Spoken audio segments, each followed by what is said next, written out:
Vamos a seguir el esquema de esta publicación de Mayores de Izquierdas, que lleva 27 años luchando por los intereses de los mayores y ahora ha recibido un impacto en su línea de flotación del Inserso, al igual que otras 30 entidades que ayudan a los mayores, pero bueno, ahí estamos en suspenso, luchando cada uno nuestros derechos, pero a favor del Inserso está el divide y vencerás. Vamos a ver, esto es anecdótico, claro.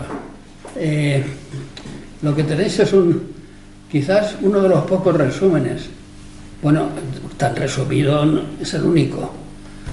Como veremos, si os metéis en la economía de nuestra guerra civil, veréis que puede haber unas 900 publicaciones gordas y delgadas sobre el tema. Pero lo que observé, porque esto me llevó su tiempo y es la base de un libro que no sé si me va a dar tiempo a terminar. Lo que observé es que cada publicación es muy monográfica, toca un tema. Lo que no encontré es una sola. Yo no lo he encontrado, el que la encuentre se lo agradezco. No encontré, después de mucho rebuscar, ni una sola publicación que lo viera de una forma completa, que fuera un glosario de lo que fue la economía de nuestra guerra civil. Sobre la guerra civil dicen que hay unos 38 o 39.000 títulos publicados. Durante un tiempo pues fue la afición también de mucha gente, libros sobre la guerra civil en casa. Pero en este tema hay solo un tratado, un tal Sánchez Asiaín, que era consejero de administración del Banco de Bilbao. Se hizo muy famoso porque publicó un gran libro con el que se tiró 20 años, pero me lo he machacado, por supuesto, y ese libro lo que tiene es mucha economía propia del banquero, o sea, la política económica monetaria. Yo ahí echo bastante de menos lo que es la economía real, que es la que algunos economistas miramos. Porque la otra, la monetaria, pues es un conjunto de compro-vendo, que es lo que domina, y luego de bancos nacionales que yo le doy vueltas a la maquinita y provoco inflación y no llega para mucho más. En economía monetaria, y eso tengo que advertirlo, y lo dijimos en la clase anterior y en la anterior, de la anterior, lo que hay es unas teorías monetarias ya muy ajustadas, en donde Keynes, el mejor economista del mundo que tuvimos el siglo pasado, Adam Smith lo fue en el siglo XVIII, Carlos Marx lo fue en el siglo XIX y Adam Smith en el siglo XX. Estamos esperando a ver quién puede serlo en el XXI. Algunos decimos que Deng Xiaoping, el viejo chino, aquel, pues quizás sea el mejor. Y eso que es un hombre que se expresa con una simpleza y buscando muchas analogías con la vida de los animalitos. Bien, vamos a empezar. La Guerra Civil Española es el evento más importante del siglo XX y el que más sufrimos los españoles, incluso los que ganaron. También dijo Franco en su momento que todo rico que apoyó la guerra civil, al final salió más rico. No me explico cómo se atreve este hombre a decir una frase de esa calaña, pero bueno, en hemerotecas está. Los antecedentes de nuestra guerra civil, que los tenéis, creo que es lo primero que he puesto. ¿Tú lo ves bien? Bueno, voy a fijarme en la pistita. Si te puedes poner aquí. No, así, perfecto. Es que ese es tu sitio, claro. Toda guerra tiene unos antecedentes que se suelen obviar. Yo creo que los españoles no hemos obviado los nuestros respecto a la guerra civil. Yo creo que cada español que sepa algo, porque la ignorancia está creciendo, ¿eh? La intención de este cursillo, precisamente, es compensar la poca formación en materia económica que el ciudadano español actual tiene. Más ignorancia tiene el joven con este sistema educativo que tanto ha venido a inspeccionar santísima Unión Europea, pero que se ha metido en matemáticas y en expresión escrita. Habría que ver ellos qué puntuación se merecen esos personajes, los que han venido a controlarnos, en cuanto a otros conocimientos. No les preocupa que en materia social, económica y de relaciones de producción y todo eso, pues tengamos una ignorancia tremenda los jóvenes del actual sistema educativo. Pero bueno, ese es otro asunto. Yo he observado que la ignorancia del ciudadano en este tema es excesiva, y cuanto más ignorante sea, más fácil es de manipular. Los espabilados con traje y que van tocando temas muy monográficos, cuando se hablan de las pensiones, parece que sepan mucho de pensiones. No es que sepan tanto, es que la gente de a pie que les escucha sabe muy poco y debería saber mucho más, porque es muy fácil el tema. Pero bueno, lo mismo digo pensiones que digo, pues no, Producto Interior Bruto. Los que os hablen del Producto Interior Bruto, pues siempre podéis callarles preguntándoles cómo se calcula el Producto Interior Bruto. No lo saben. Es un cuento el Producto Interior Bruto, pero se habla mucho de él, porque se habla en términos de crecimiento del Producto Interior Bruto, que es lo que interesa. Estaría mal calculado el año pasado del anterior, pero está bien calculado el crecimiento de ambos, por ejemplo, ¿no? Bueno, no le preguntes a un hombre de a pie sobre estas cosas, porque no las sabe, pero le están liando continuamente, por este lado, por aquel, por el otro. Esa ha sido la intención de este cursillo. Y yo he querido intercalar un tema tan monográfico y tan importante, y del cual se habla tanto y mal, que es la economía. En algún sitio os pongo que cualquier asunto económico en que os metáis, si no veis sus antecedentes y sus condicionantes económicos, antes de meteros en el asunto, pues no os enteráis de nada. La historia no la hacen los reyes cuando se casan, o un general cuando gana una batalla. La historia la hacen los que se madrugan a las 8 o antes y se van a trabajar y cobran su salario y dan un valor añadido a la economía en que viven. Así es que construye la historia. Ahí podríamos meternos en ideologías y conceptos que nacen y se afincan en el siglo XIX, pero que yo creo que a miembros de este CAUM no hace falta aclararles. Yo creo que ya estáis todos al corriente de pago en cuanto a lo que han sido las ideologías y las confrontaciones y las antítesis del siglo XIX. Ahí no vamos a entrar. Vamos a entrar en aquello que está anunciado para esta tarde. Entonces, ¿dónde tengo los antecedentes? Bueno, aquí hay una introducción, en la página 3, pero luego vienen unos antecedentes que son los antecedentes que más impactan a nuestra guerra civil del siglo XX. Pues se producen todo el siglo XIX, que es el siglo más movido de nuestra historia. Durante el siglo XIX no paramos de pelearnos. Entonces, durante el siglo XIX es cuando vienen las confrontaciones sociales, los sindicatos, esa pequeña revolución industrial que solo tiene lugar en Euskadi y en Cataluña. Ese hecho de que no llegamos a crear una burguesía industrial, salvo excepciones. Pero bueno, la gente empieza a leer, a ideologizarse, y todo esto va creando una serie de conflictos y diferencias que nos llegan a un siglo XX todavía más encizañado, que nos lleva a una república, que nos lleva a muchas cosas que todos ya conocéis, pero que nos plantamos en un año 31, luego un bienio negro y luego el 36, y hay problemas pendientes que están por resolver. Algo se han resuelto últimamente, claro. Por ejemplo, el más importante de todos, lo que más pesa económicamente para justificar una guerra civil es nuestra necesaria reforma agraria, que se contempla, se discute, pero no se ponen los medios para resolverlo. La República no podía resolverlo. En cualquier caso, no le dio tiempo. No se atacó a la República por sus errores o por sus fracasos. Se atacó a la República por sus éxitos.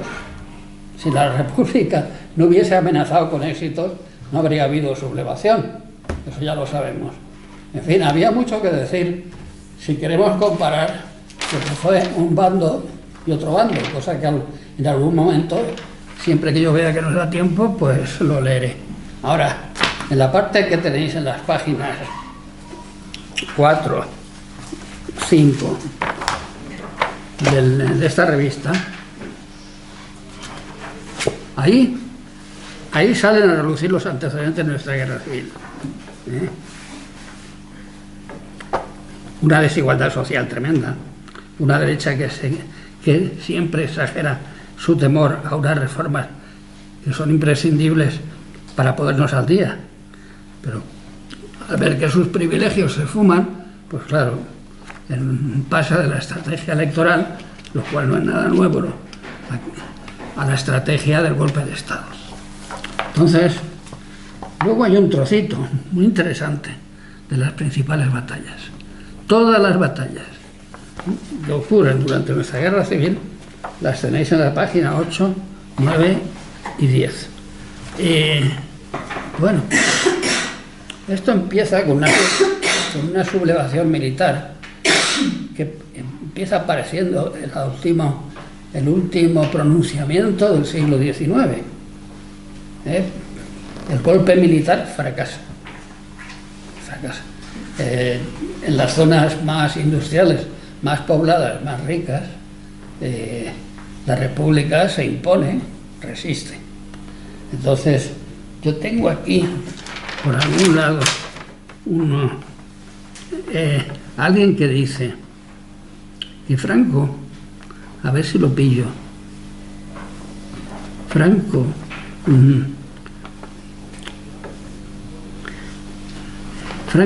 tenía dinero. Ahora veremos el dinero que tiene cada uno, pero hay que hacer aquí una puntilla. Franco tenía dinero para iniciar el golpe de Estado, pero no tenía dinero para ganar una guerra civil después de fracasar ese golpe de Estado. Claro, aparecen otras fuerzas internacionales que alteran la balanza, pero este es un golpe que en un principio pues no asoma como muy victorioso. Aquí tenéis, claro, hay que cruzar el estrecho de Gibraltar. Por el norte está el general Mola, que tampoco tiene gran cosa de fuerzas, pero llega hasta Somosierra y unos milicianos con alpargata ahí lo frenan, así de simple. Frenan todas esas tropas tan uniformadas y tan obedientes.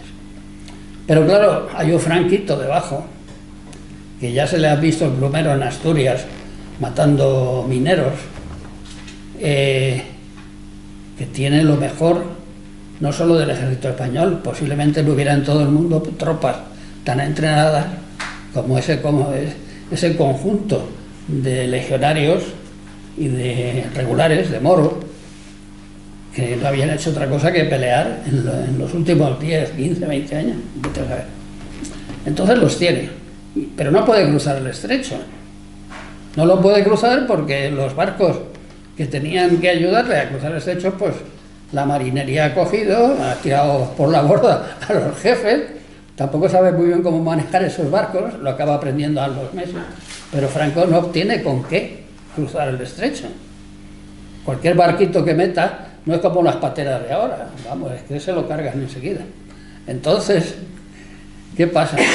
Que aparecen unos cuantos alemanes muy listos y algunos 2 españoles también listísimos, y diseñan un sistema de puente aéreo. Aportan unos 11 Junkers los alemanes, unos 3 o 4 los italianos, en fin. Y aquí tenéis una foto de moros que se los están subiendo a un Junker. Estos moros en su vida han montado en otra cosa que no sea una burra, pero aquí los tenemos, se ven hacinados ahí, y cuando nos queremos dar cuenta, a la vuelta de unos 6, 7, 8 días, pues ya están todos en Sevilla.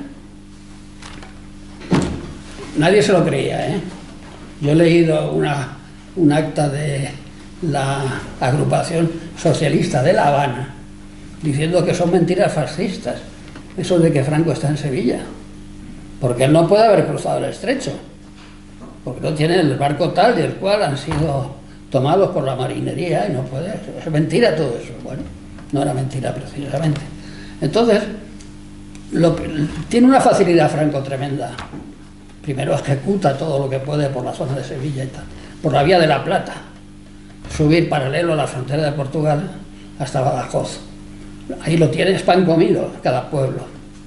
Pero es que además es un avance en donde el flanco izquierdo está protegido, es la frontera portuguesa, que es un régimen que le resulta favorable, por supuesto. Y luego a la derecha, pues, no tiene que proteger ese flanco, porque no hay enemigo. Entonces avanza a toda velocidad, y ahí es donde se creen un poquito más superiores de lo que son sus tropas. Lo son, ¿eh?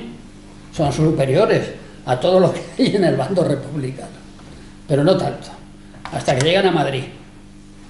Y voy a resumir algo que ocupa páginas, ¿no?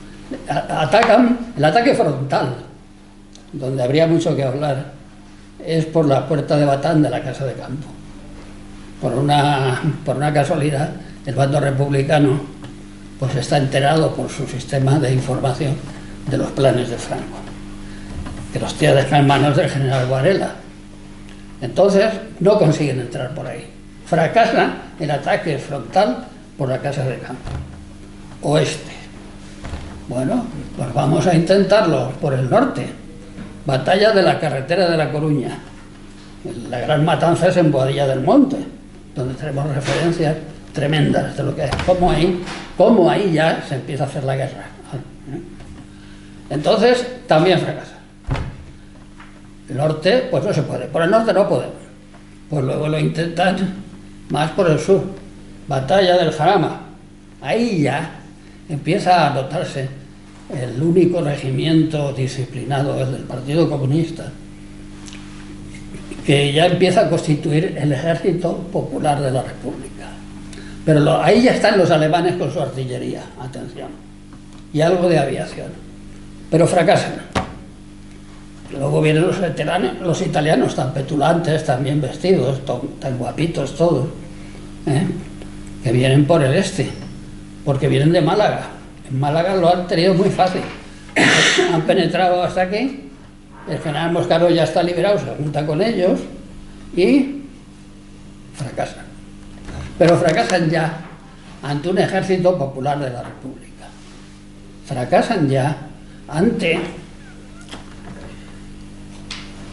las brigadas internacionales, que ya entraron a frenar el ataque frontal de Madrid, pero entraron unos poquitos, belgas y franceses, veteranos de la Guerra Mundial. Ya han venido muchos ingleses por la ofensiva del oeste, muchos ingleses universitarios a las brigadas. Es una pena que llegaran a Albacete directamente, se les diera un fusil y se les pusiera en el campo de batalla. Estos muchachos no sabían nada de dónde estaban metidos ni de lo que había que hacer. Fueron degollados con toda facilidad por los moros. En fin, un desastre. Desastres de la República que, bueno, hay que reconocer que fueron muchos más que los desastres del bando franquista, ¿eh? Pero, claro, luego ya están organizados, ya tienen experiencia la República.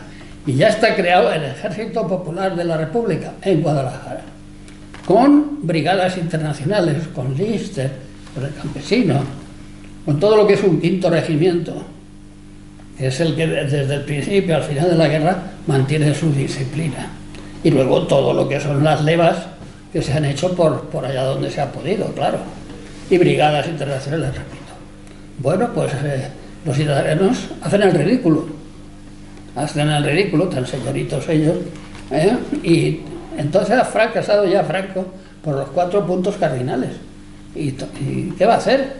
Los alemanes le están presionando para que se meta en Madrid. Y tienen razón, pero él ha visto que eso no es tan fácil y se va al norte, se va a hacer la guerra a otra parte. Entonces cuando se ve, bueno, cuando se analiza ahora su visión estratégica, que va más allá de lo militar. Cuanto esto más largo sea, más me voy a ir cepillando en mi lado a los que me molestan y enfrente a los que pueden acabar conmigo. Entonces viene la campaña del norte, que se refleja aquí. ha habido un trocito donde se ha cortado la frontera de Euskadi con Francia. Bien. Pero la campaña del norte, claro, Galicia es favorable a Franco, Asturias la mitad casi lo es, en fin, va cogiendo el norte de España, todo eso. Hay un general, no me acuerdo ahora del nombre, mira que lo tenía en la punta de la lengua, García Baliño, creo que era, un gran estratega que dirige toda esa campaña. Claro, luego queda en el montón para no hacerle, y él sabe quedar en el montón para no hacerle sombra a Franco. Entonces, bueno, se han tragado el norte. Fijaos que llegamos entonces al verano del 37. Yo esto lo digo muy claramente aquí y es un mensaje, yo creo, un poco nuevo, pero que creo que hay que mantener. Para abril, mayo, junio del 37, si vemos las cifras, podemos ya decir que Franco ha ganado la guerra. La ha ganado 2 años antes de que termine, porque ya se ha visto cómo funciona cada uno. Entonces, vistas las principales batallas que culminan, bueno, vienen batallas fortísimas, ¿eh? La batalla de Brunete fue un fracaso, la batalla del 14 de abril en la Casa de Campo, no se habla de ella, pero fue otro fracaso. Luego viene Teruel, Belchite. Belchite lo podéis visitar, Franco dijo que quedase como un recuerdo de lo que fue la destrucción de la guerra, y así está, porque ahora trae turismo. Os digo que es un viaje precioso el de Belchite y alrededores. Entonces, hay batallas luego más mínimas hasta que llega la más gorda de todas, que es la batalla del Ebro, ¿no?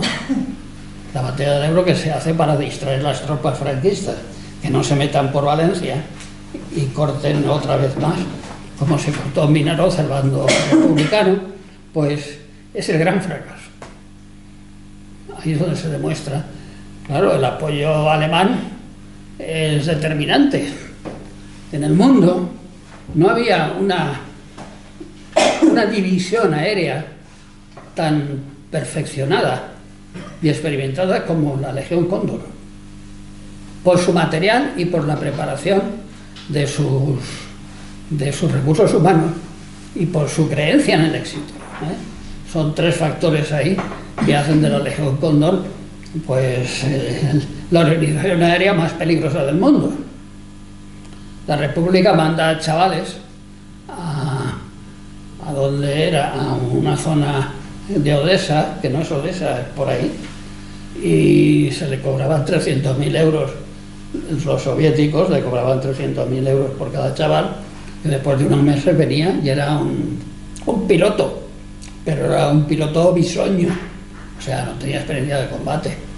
Ese mismo cursillo, tengo que recalcar que Francia cobraba 140.000 pesetas en lugar de 300.000, que también algunos cursillos se dieron allí. Pero bueno, en esto vamos a entrar luego rápidamente el porqué de esas diferencias. Entonces tenemos la Gloriosa, que es la organización aérea que tiene la República, ¿verdad? Bien, la Gloriosa funciona, pero puesta la Gloriosa en cantidad de material, que veremos ahora, y en experiencia, no se le puede comparar con la Legión Cóndor. La Legión Cóndor además prueba aquí mucho material, muchos aparatos y muchas técnicas de combate. Se ha descubierto hace poco en unos ficheros alemanes por un habitante de un pueblo allí de Castellón que volaron una iglesia y varios trozos de su pueblo. Y nadie supo qué había pasado ahí. Aquello en unas horas había quedado destruido totalmente, iglesia y zonas del pueblo. A los pocos días se comenta que han pasado unos alemanes por ahí a hacer fotos. Estamos en el bando republicano, ¿eh? Fijaos, esto se ha descubierto hará 4 años a lo mejor, por uno que es periodista, pero que se ha criado en ese pueblo. Y entonces se acusaba, lógicamente, a los rojos, porque ¿quién va a bombardear una iglesia? ¿No? Bueno, se ha visto en unos ficheros alemanes que estaban probando los Stukas. El Stuka es una perfección de avión pensado, con pilotos entrenados para ello, en volar, ya lo sabréis, por el cine.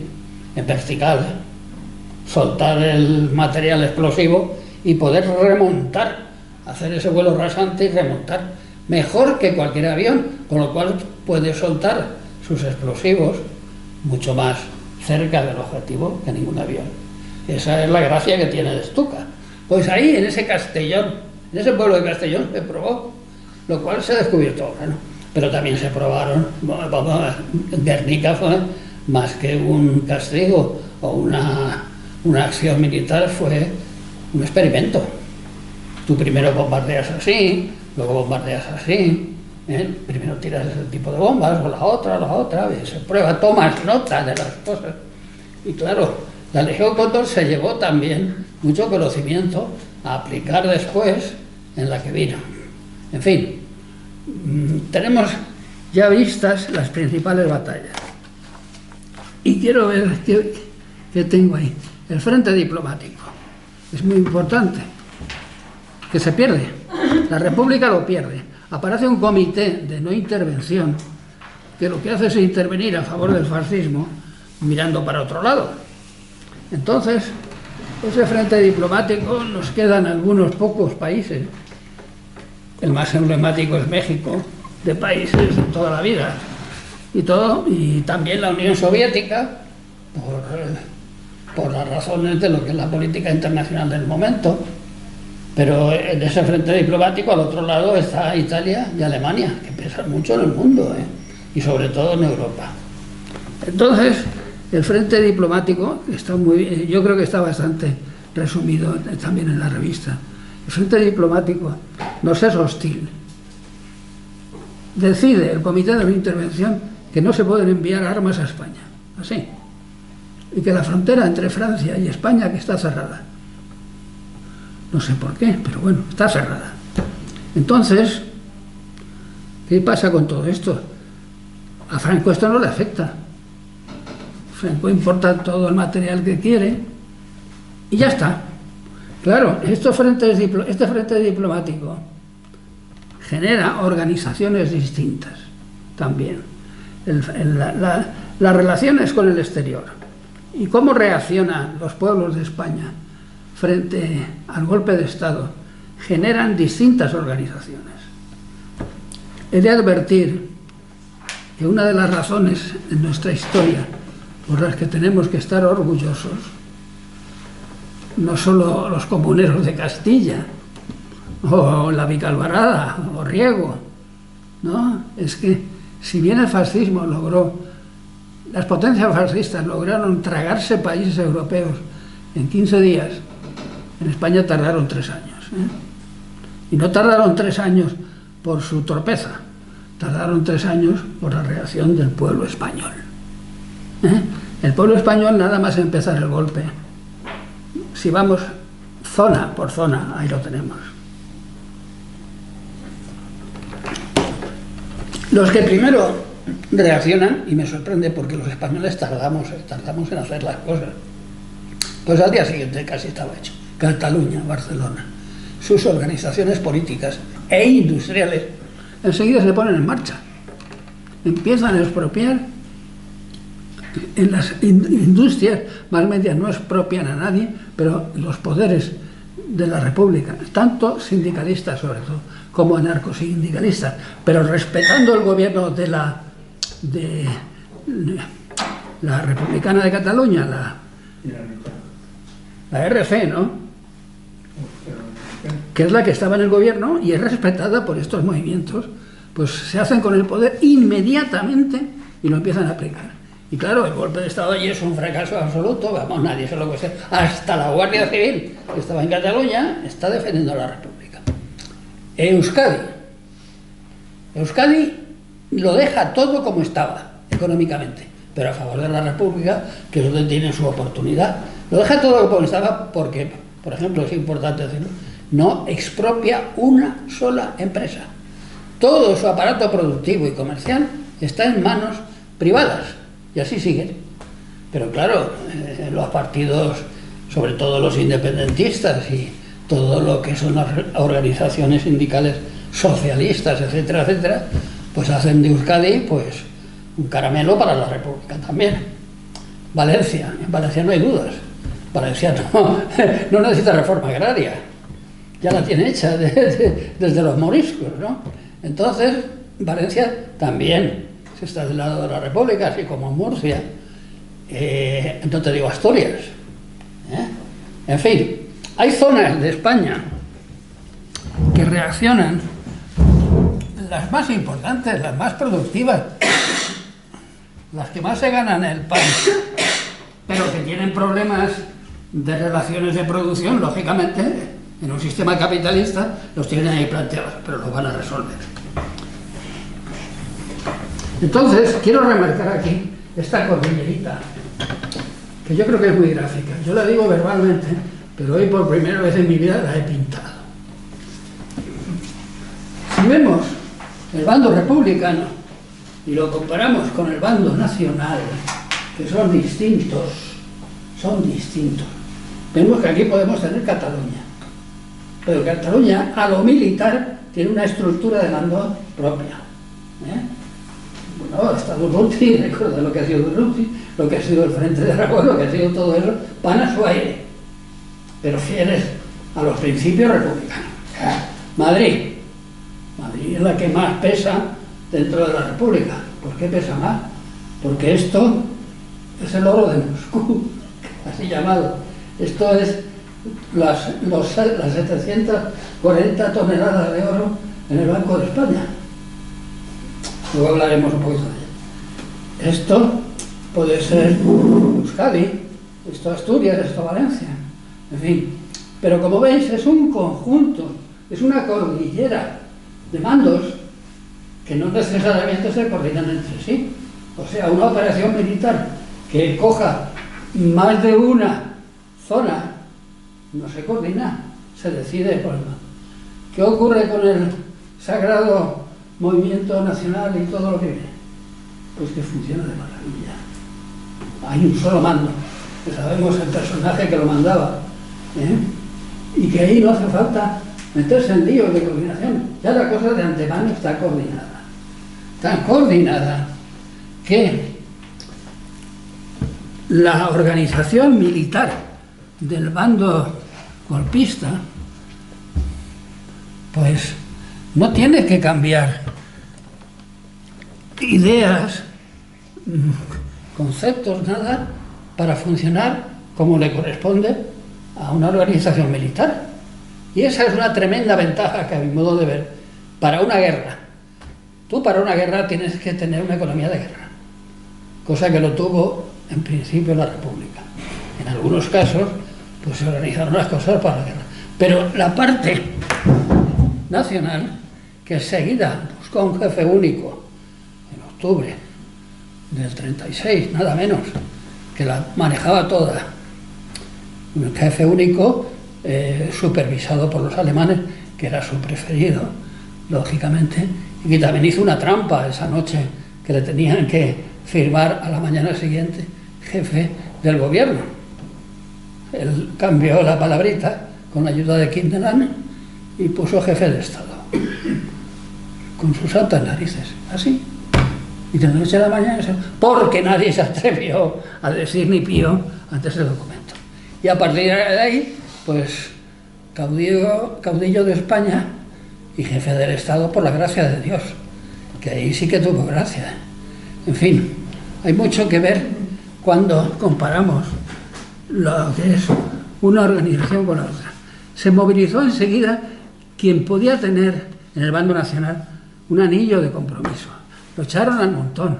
La ayuda de oro, que toda sumada no era nada comparado con el Banco de España, claro, pero todo ese apoyo de la población, del bando nacional, la población de a pie, la producción, toda controlada por militares, donde no se discutía nada de lo que se hacía desde arriba, y que todo funcionaba mejor que cuando lo llevaban los republicanos a la hora de quitarles el poder de gestión.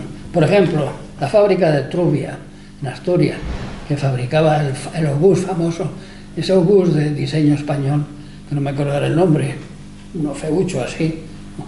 Entonces, fabricaban creo que 6 al día. No, perdona, 6 a la semana, perdona, 6 a la semana. Cuando se cambia la titularidad, cuando la campaña del norte ha triunfado y lo han cogido los nacionales, todo el norte, incluido Asturias, pasan a producir 19 en el mismo periodo de tiempo, de 6 a 19. Eso nos está diciendo algo con lo que es, pues nada, un militar ahí obligando al trabajador en comparación con antes. Oye, que ya han dado mis 8 horas y me voy. Bien. No, aquí tú te quedas porque el objetivo es este y tú te vas. Bueno, lo que ya nos podemos imaginar, sobre todo los que hemos conocido algo de lo que fue la dictadura. Entonces, vemos que tenemos diferentes organizaciones, diferentes estructuras, en lo militar y en lo económico. Se crean en el bando nacional organismos sociales, como fue ¿cómo se llama? Eso social, que se llama social para los niños. El auxilio social, se crea el auxilio social. La mujer, desde luego, se la sitúa frente a una forma de vida que ya sabemos cuál ha sido, muy similar también a la que puede haber en Alemania o en Italia. Lo que pasa es que ahí hay situaciones más avanzadas para las mujeres que ya están consolidadas, pero aquí hasta lo consolidado se le quita todo lo demás, y lo consolidado era muy poco. En fin, vemos que en el bando nacional funciona hasta el extremo más dañino de lo que es una guerra, que es el hambre. La población de Madrid al final de la guerra pasaba hambre. Eso nos lo han contado quienes lo han vivido. En el bando franquista no se pasó hambre, ni los militares, no te digo ya los militares, que siempre tienen prioridad con la comida. En Mérida, que estaba el mayor matadero de carne de España, se enlataba carne, latas de carne para su ejército, y a su ejército nunca le faltaron latas de carne. En fin, estamos ya en una situación en donde por algo en el 37 ya se podía ver quién iba a ganar, pero claro, mucha gente está muriendo. Los bombardeos de la población civil en Madrid, de lo cual tenemos estudios de sobra, y ya hasta tenemos mapas en el barrio donde yo vivo, en Lavapiés, de dónde cayeron las bombas, cuántos niños murieron, cuánto tal. Y yo además en mi familia pues he sufrido ese problema también, como tantos. Entonces llegamos a un punto en donde se ve poca salida al conflicto, pero nos estamos matando entre nosotros. ¿Y cuál es el punto que yo mencionaría ahora como el clave? El económicamente más importante. Durante el imperio fuimos acumulando oro. Había verdaderas piezas artísticas, todas metidas y debidamente guardadas en el Banco de España. Bueno, había ídolos mexicanos y de todo tipo que se fundían directamente y se acuñaban, vamos, la destrucción que España, en lo que es, digamos, el material histórico, sobre todo de México y del Perú, es tremenda. Pero claro, ¿qué íbamos a hacer? ¿Qué íbamos a hacer? Aquello era cosa de paganos. En fin, pero el Banco de España tenía sus toneladas. De esas 740 toneladas, hay una parte por ahí estimada que eran verdaderas joyas de oro, claro, pero que se fundieron también. Ya está, a meterlas en lingotes y se acabó. Pero ¿por qué estaba ese oro ahí? Porque ese oro se consideraba no una propiedad del Estado, no, se consideraba una propiedad del Banco de España, del Banco del Rey, que de rey a rey a rey a rey, pues llega a la República. Y se había creado una ley, la ley Cambó, un político catalán conservador, que prohibía al Estado, a los poderes del Estado, al gobierno, antes de la República, prohibía tocar ese oro, porque no era propiedad suya, era propiedad del Banco de España. Y todavía era rey, todavía había rey. Bien, pues ahí estaba. Claro, llega la guerra, llegan los follones, claro, y una cosa que se había respetado, ¿cómo la vamos a seguir respetando? Con lo mal que estamos. porque llega la República un momento en que necesita armas y no se las venden. Es que no se las venden. Solo México, los obreros mexicanos, bien sindicados, fabricaban cartuchos para nuestro Mauser. Luego se mandaban comisarios a comprar por ahí que no tenían ni idea de lo que estaban comprando, les colaban lo que fuera. En fin, hay un caos en la República a la hora de recibir armamento. En cambio, en el bando franquista no hay ningún caos. Saben muy bien lo que compran, saben muy bien lo que necesitan y lo van adquiriendo. Lo van adquiriendo a plazos. Podemos, por ejemplo, hay un barco de la Shell cargado de petróleo, cuando la República lo está esperando, lo ha contratado la República, y que a mitad del camino se desvía y se pasa al lado de Franco. Eso es histórico, claro. Entonces, ¿qué puede hacer la República? Pues tirar de ese oro, teniendo además unas buenas relaciones con la Unión Soviética, que es la única que le escucha, porque algo vendió Francia, pero muy poco, Estamos hablando de armamento, exclusivamente de armamento. Y entonces, Stalin, bueno, perdonad, es que aquí siempre metemos a Stalin como si fuera el demonio que lo decide todo. No. Los políticos de la Unión Soviética y su comité de tal y de cual y todas esas cosas deciden venderle armas a la República. Al contado. Se crea una cuenta bancaria en París que es propiedad del Estado soviético, en donde se transfieren los dineros y se transfieren divisas en oro. Claro, compramos los primeros aparatos, sobre todo los Moscas y los tanques T-16, que eran el mejor material que había en ese momento. También habíamos comprado chatos, que eran muy buenos. En fin, la República de golpe se ve nutrida de armamento. Hay un quinto regimiento, hay muchos otros regimientos que no son tan obedientes en sus cosas, pero hay material humano, hay material y hay de lo que hace falta. Pero ¿qué va ocurriendo? Y esto sí está aquí. Yo creo que en pocos sitios podéis encontrar, si es que lo encontráis, las compras de la República. Las compras de la República. En la página 13 se ve cómo funcionaba. Entonces, la República se gastó aquí un total de 744 millones de dólares. Voy a salirme un poco del tema. Con eso se podía haber hecho una reforma agraria por unos 350.000 millones de dólares. Bueno, pasados a pesetas son barbaridades.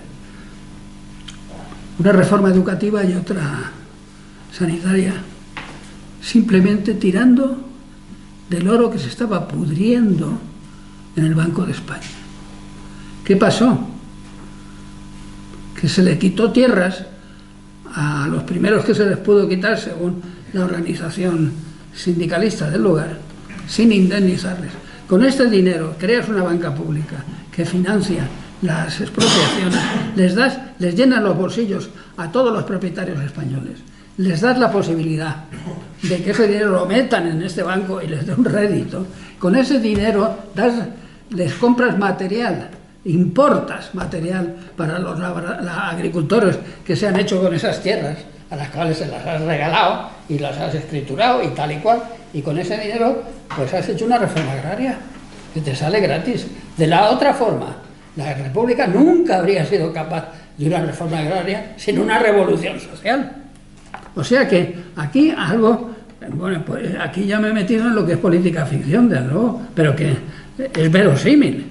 Pero luego, como todas esas escuelas que empiezan a montar la República, toda esa formación de maestros, toda esa necesidad de hospitales, que no lo sabía, y de formación de personal sanitario, había suficiente dinero con esta cantidad tan bestial para que la República se hubiera puesto en marcha. Y habríamos sido un país moderno, que íbamos camino de ello, claro. Teníamos gentes que ganaban premios Nobel, ganaban cosas por ahí, y bueno, no vamos a meternos en eso, pero éramos un país que iba bien, ¿eh? Repito, no se destruye la República por sus fracasos o sus maldades, se la destruye por sus éxitos y sus posibilidades de éxito. Entonces, la República compra. Entonces, ¿qué hace Franco? Franco no tiene dinero para comprar, pero tiene unos amigos que creen en él y saben que un enclave fascista en España les va a ayudar mucho, cosa que luego la realidad truncó bastante, claro. Pero, ¿qué hacen? Venderle a crédito. Italianos y alemanes, y aquí tengo, le envían a crédito lo que necesitan.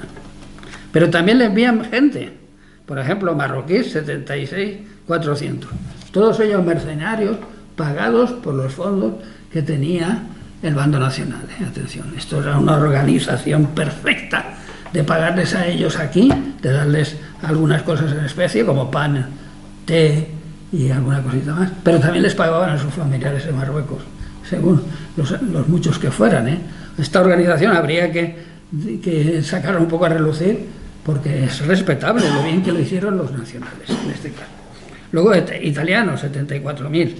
Bueno, para los 26.000 miembros de las brigadas internacionales que coincidieron en España, esto que son 176.000, que no nos vengan con cuentos, porque las publicaciones nacionales después de la guerra, de cuántos brigadistas vinieron, me las han puesto en 240.000 brigadistas. Fueron 26.000.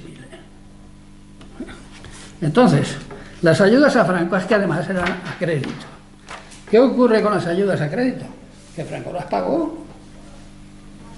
Pero ¿qué pasa con la parte italiana de esas ayudas?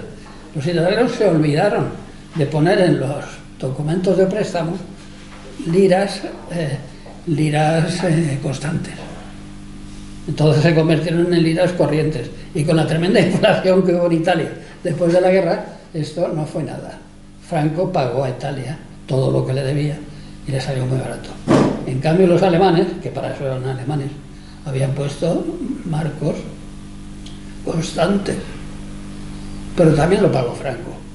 No todo en dinero, el wolframio, el manganeso, la cantidad de ganado que pasaba por la frontera para alimentar a los soldados alemanes y otras muchas cosas. Y dinero luego también.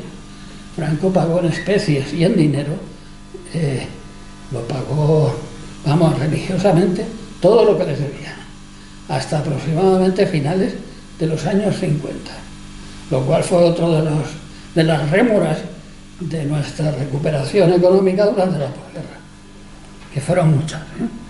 Claro, no es objeto de esta charla, pero bien, aquí tenéis, en la página 16, abajo del todo, debajo de una buena foto de soldados de la Legión Cóndor, veis en aviones, en tanques y en artillería, los que fueron llegando tanto para un bando como para el otro.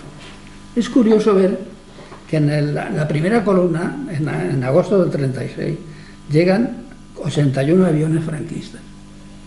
O sea, Franco recibió la ayuda antes que la República. Y fueron muchos, ¿eh? Luego sigue recibiendo, de tal modo que para lo que es el año 38 ya se termina lo que recibe la República en aviones, en tanques y en artillería, y recibe luego Franco mucho más que el bando republicano. Claro, si sumamos un poco peras con manzanas, que no es mucho tampoco, ¿eh? Si sumamos aviones, un avión con un tanque y con una pieza de artillería, que se puede sumar para ver el material total, pues al final el total de los republicanos es 2.192 aparatos de destrucción, sean los que sean, gordos, aparatos gordos de destrucción. En cambio, el total franquista es 3.750. Estas cifras cantan, esto está contrastado, ¿eh? Y si luego queréis, para eso está la bibliografía, para comprobar cosas, ¿eh? Aquí no hay ni uno más ni uno menos. Luego, conclusión. Franco recibió mucha más ayuda que la República. Además la recibió a plazos, ¿eh? Esto es una rémora también para la República. Aquí hay algunas fotos de gente en el Banco de España con cajas que tienen oro dentro, pero luego vemos en Andújar una peseta editada en Andújar. Una peseta republicana tuvo una inflación, me parece que llegó al final de la guerra del 300%. Una peseta nacional, no me acuerdo, está por ahí. No sé si tenga un 3% o así. O sea que la peseta nacional era más aceptada en el mercado internacional que la peseta republicana. Claro, teníamos oro. Claro, con eso apañábamos las cosas, ¿no? En fin, vemos aquí que aparece luego un nuevo... Aquí hago una cosa que puede ser un poco jocosa. Un nuevo vocabulario. Un nuevo vocabulario para un nuevo léxico en el derecho mercantil. Incautación. Apropiación por los operarios de una entidad productiva que queda en manos del Estado. Eso es la incautación. Colectivización. Titularidad se atribuía a los trabajadores en forma de autogestión. Socialización. Si esta era anarcosindicalista, la titularidad era de un sindicato de rama concreto. Y si la entidad era socialista o comunista, pasaba a los poderes públicos. De aquí podéis sacar conclusiones viendo unos u otros cómo manejan la propiedad pública. Entonces, estas cosas, todas estas diferencias en lo que es la política económica de uno y otro, lo tengo aquí metido para Cataluña, para Euskadi, para Valencia. No me he privado de poner una foto de Valencia, que en principio pudo ser un error y luego pues le busqué eso, que los fabricantes de calzado que están aquí en una fábrica de Alcoy pues están haciendo zapatos de tacón.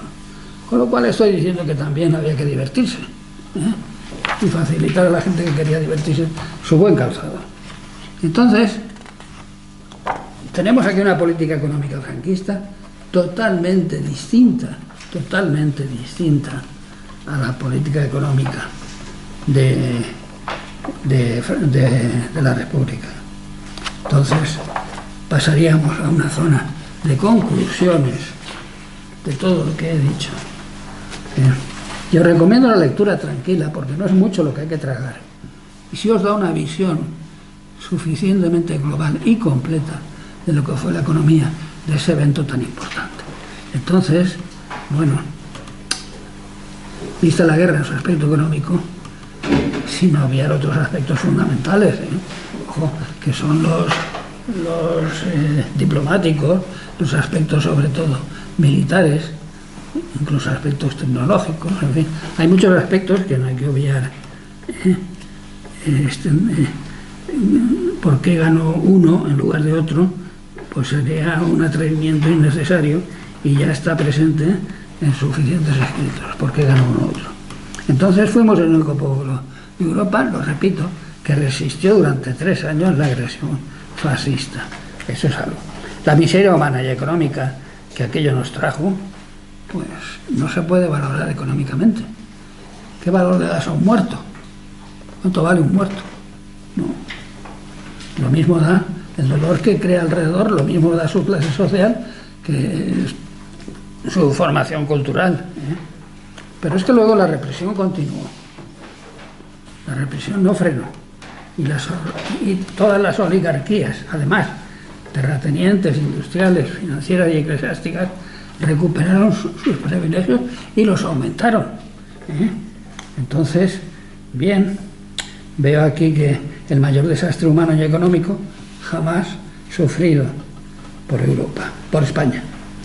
Pero claro, nuestra derrota nos hizo despertar, como siempre.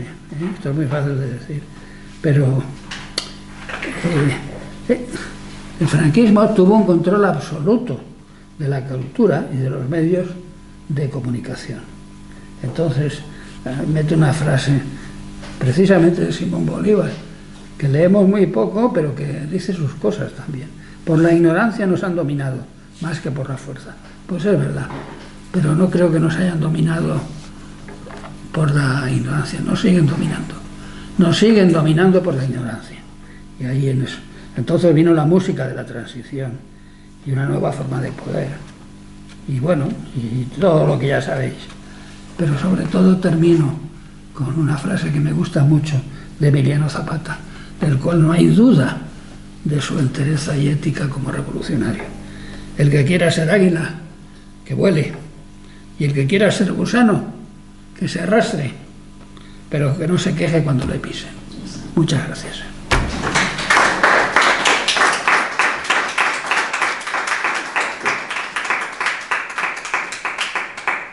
Son las 8 y bueno, las que tengáis alguna Yo quisiera hacer una pregunta. ¿Qué aportó la Iglesia Católica? ¿Qué aportó?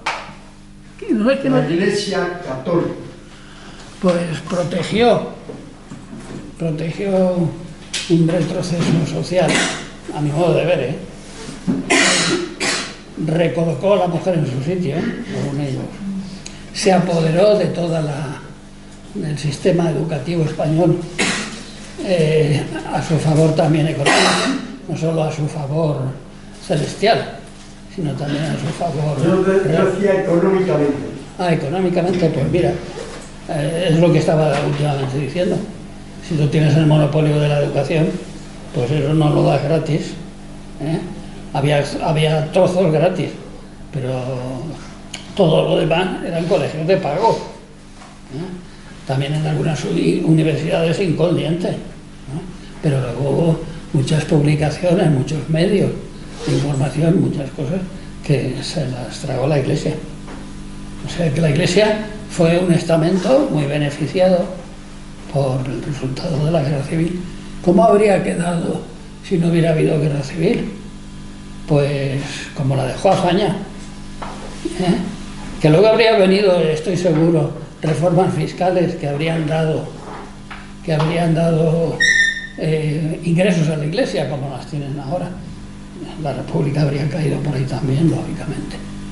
Pero bueno, más que eso en materia económica, pues no se me ocurre.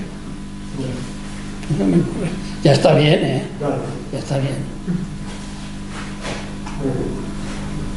Pero no fue la única entidad, ¿eh? Todo el sistema financiero y bueno, y la producción industrial, ¿eh? En fin, muchos otros estamentos que Franco reconoce claramente, ¿eh? Que se han beneficiado. Bueno. ¿Cuánto daño hizo los movimientos anarquistas en esa división y contribuyeron a perder la guerra? ¿O es una leyenda que se hace contra el anarquismo? ¿Cómo se movilizan los anarquistas a la mañana siguiente? ¿Eh? ¿Cómo hacen una limpia de 4 gatos en Barcelona? Esto que me cuentas tiene más lugar en Barcelona, algo en Valencia y algo en la poca Andalucía que queda. Entonces, eso de que contribuyeron a la revolta, ¿no? Enseguida se organizaron y pusieron las ascuas, todas las ascuas en el lado que había que ponerlo. Y ahí están personajes que han pasado a la historia de España, aunque ahora no se hable mucho de ellos, no solo Durruti, sino los otros demás, prácticamente todos en Cataluña. Entonces, los anarquistas llega un momento que son domesticados por la República, se ponen a su servicio.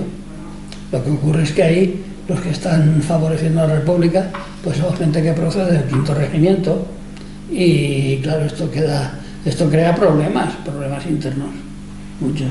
Ahora, también es verdad que los anarquistas en España, sobre todo en el Frente de Aragón, cuando organizan todas las economías de todos los pueblos,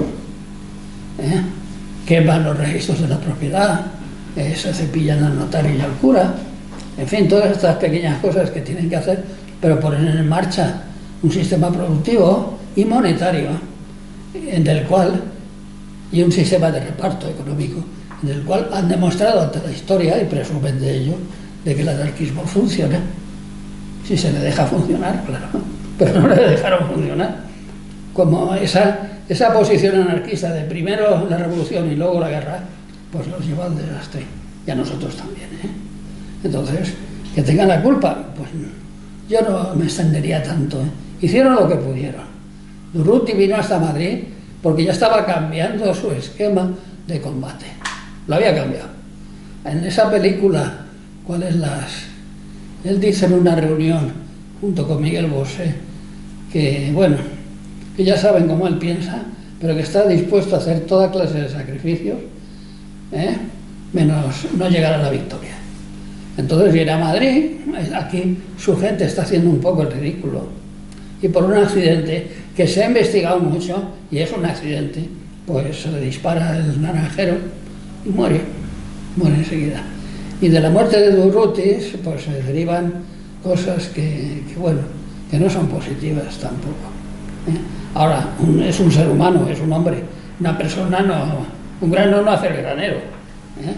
En fin, pero que en España tuvieron un gran papel los anarquistas, más que ningún país europeo, pero que entroncaba con los comunistas. En la Unión Soviética los comunistas acabaron con los anarquistas, que era el único país grande de anarquistas. Pues en España yo creo que casi ocurrió algo parecido, ¿no? Pero bueno, yo los que he conocido, pues era gente muy seria, muy buena, muy desprendida, y bueno, y sobre todo presumían, y tenían derecho a ello, de que el único país del mundo donde el anarquismo funcionó fue España, en el frente de Aragón. Nada más. Una duda que tengo es si los falangistas crearon a los Somatén. ¿Creó el Somatén? Yo creo que el Somatén es muy anterior a la constitución de la Falange, y es algo muy local. Que estuvieran de acuerdo y que hicieran papeles similares, por supuesto, pero no te puedo decir más. No es un tema que yo me haya metido en el Somatén, pero yo creo que no, que son dos grupos de extrema derecha, pistoleros, que bueno, que ayudan, y ayudan lo suyo. Es que lo digo porque en el Salto de Blanque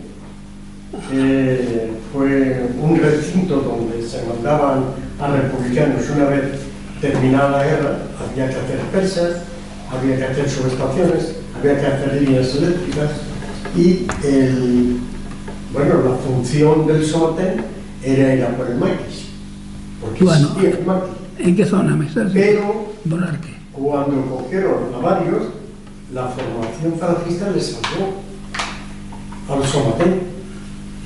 Bueno. Es que en eso no lo entiendo muy bien. Yo tampoco. Solo sé que en la lucha contra el maquis, que era una lucha arriesgada, la Falange hizo muy poco.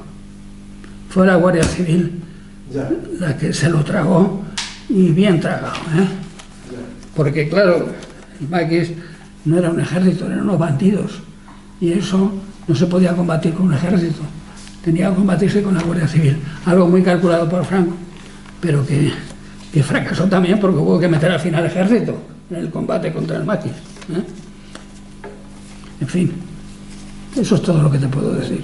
Somatén y Falange no los he visto yo muy coordinados.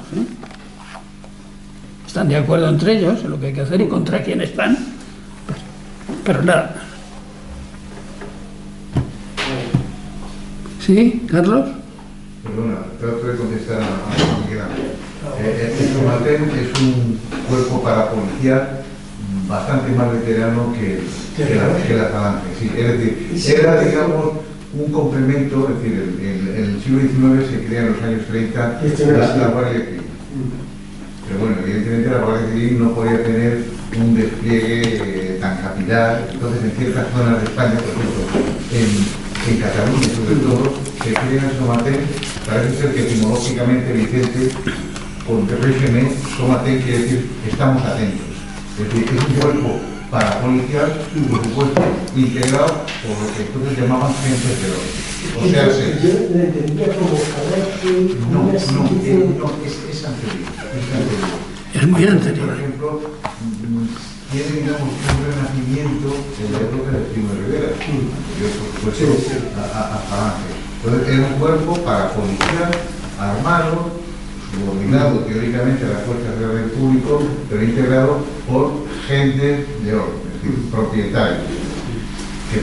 Y por supuesto, esto va a continuar hasta, yo no sé si orgánicamente el Somatén está hoy liquidado. Supongo que sí. Yo conozco una persona que todavía tiene un fusil al lado de la puerta. Miguel Ángel, hay una cosa, y a mí en fin, una de las cosas que he echado en falta en la transición ha sido la foto de las armas en manos del Somaté, de la Falange, del movimiento, de los militares y de la gente de orden.